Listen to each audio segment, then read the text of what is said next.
Hey Dom, this is Dave Desai. Today I want to get into something that Charlie Puth posted that got armies and fans talking, and even some hate that was being thrown around. I also want to get into some Korean fans and what happened at a BTS show. So hater or not, make sure you're subscribed with the notification bell on. Grab your dumpling, a tea spilling mug merch, and let's get into it. In the K-pop industry, there's a lot of things to be aware of, and since a lot of these record labels in K-pop are public, as in a lot of them have stock you can invest in, all the album sales and that sort of stuff are open for anyone to see. I think in American labels, you can see the sales as well, but I think American labels are less speculated on. Like there aren't financial analysts trying to predict Justin Bieber's comeback, but definitely BTS. This obviously adds a lot of pressure to the artists and groups, because if you're a new group debuting and you don't hit a certain mark or whatever, you not only have to deal with your label being disappointed in you, but K-media will report on it and tell the world that you didn't sell anything in your first debut. Because unlike in America, if a new artist emerges and they don't do well, no one knows. There aren't articles in America like Island Records signed so-and-so and they only sell 300 albums in the first week, because no one knows who this artist is, people don't typically know the label's name, and they don't care. But in K-pop, everyone knows the labels, and so the articles become more interesting and shocking because you're thinking, oh wow, my favorite label just released a new group that couldn't sell, or maybe you don't like the label because it's competing with your favorite artist's label, and so you click on the article to laugh at that label. So of course K-media keeps writing these articles, and the quote-unquote failures of the new group becomes very public. Now, BTS is extremely popular, but a recent article came out talking about some of the previous quote-unquote failures. This is not being mentioned to tear down an artist or anything like that, but I think as people, we not only need to see the success, we also need to see the times it didn't work out. And for BTS, there have been many times things didn't work out, and that's what makes it so inspiring to see where they are now. Life doesn't always work out how you want it to, and that's okay. But let BTS be the lesson. They never gave up, because not only did they occasionally not hit their mark, it was very public when they didn't. Be grateful that if any of us decide to pursue something and it fails relatively quietly. There's something in K-pop called the Black Ocean, and basically what that is when a group finishes performing but the fandom doesn't turn on their light sticks or anything like that, and so when you look out into the crowd, you see a black sea with no lights. It's an alternative way to boo an artist, and it's even known that even if you do not fully support a new artist on stage, even if the artist hasn't even created light sticks yet for their fandom, you turn on another artist's light sticks to make sure the crowd doesn't appear like a black sea. And K-pop fans will do this for new groups just to help. This is of course just a K-pop thing. In America, a black sea is relatively normal. Most artists don't have light sticks. But in K-pop, if an artist has this, you are shamed and called a flop and all this stuff. Back in 2016, BTS has done a few performances and gotten this black sea moment. Fans believe because there were internal fan wars over EXO and BTS, and so moments where BTS would perform at an award show where the audience weren't all entirely fans of BTS but of other groups too, people ended up not turning on their light sticks for BTS. A black sea is also seen as a sign of a protest from the fans to let people know that they don't support that specific artist on stage. It apparently happened once that year at the Golden Disc and then at the MMA that same year. A lot of this was due to the fact that BTS was not as popular at that time compared to now. This would never happen right now, it just simply wouldn't. And BTS would literally have thousands of supporters in every crowd and every award show that would turn on their light sticks. I don't know how heavy this was reported on at the time, but I could imagine if BTS or their team got a hold of what happened in these two times, it would be a little discouraged. But it is important to note that there isn't one thing that will or will not lead you to success. If they saw this black sea and decided to give up, then that is the end of their success and they would never see further success. But if they continue like they did, we all know what happened. When BTS says to not give up on your dreams, they really know what that means. It's not a generic comment that they're making up or just saying that because they're high celebrities. They get it because they've wanted to quit probably many times. I think they're all at the point now where they can feel a bit more comfortable in whatever they do and feel comfortable knowing that whatever they do, things will be okay. And even if they mess up, they will be able to come back and be stronger. It's also great to see the individual members not be so scared to show their true self now and be more themselves. People online were talking specifically about how Jung Kook seems to be more and more himself lately, from taking off his shirt or showing more skin to signs of his support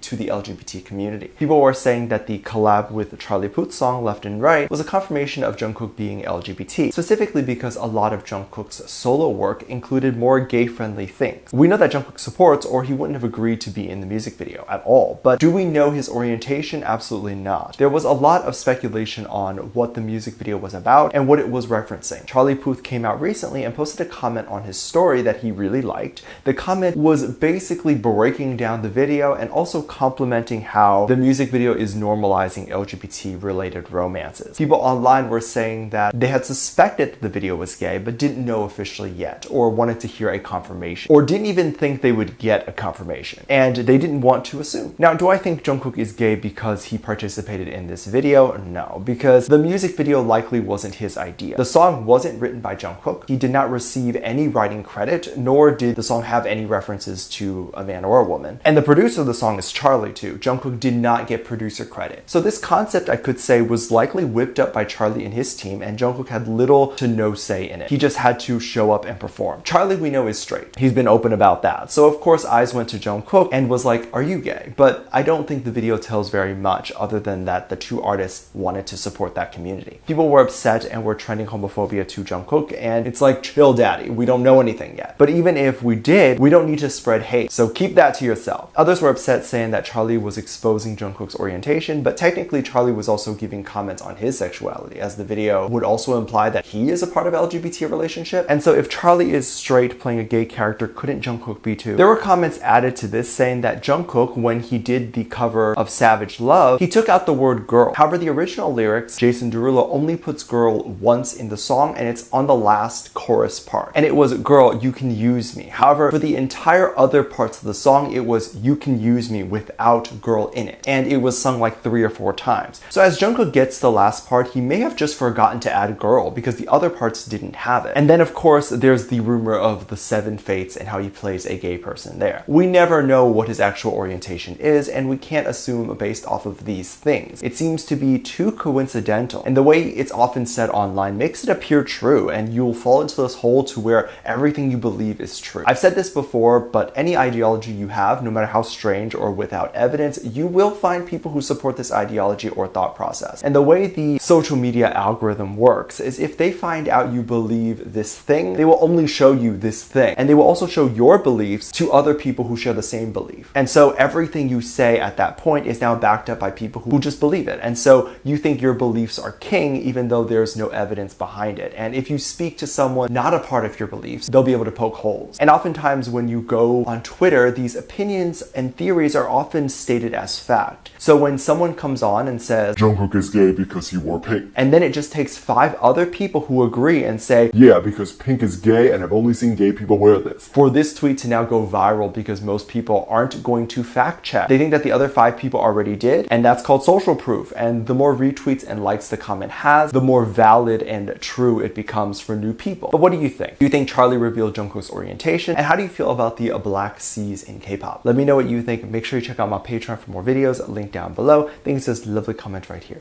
Love you. Bye.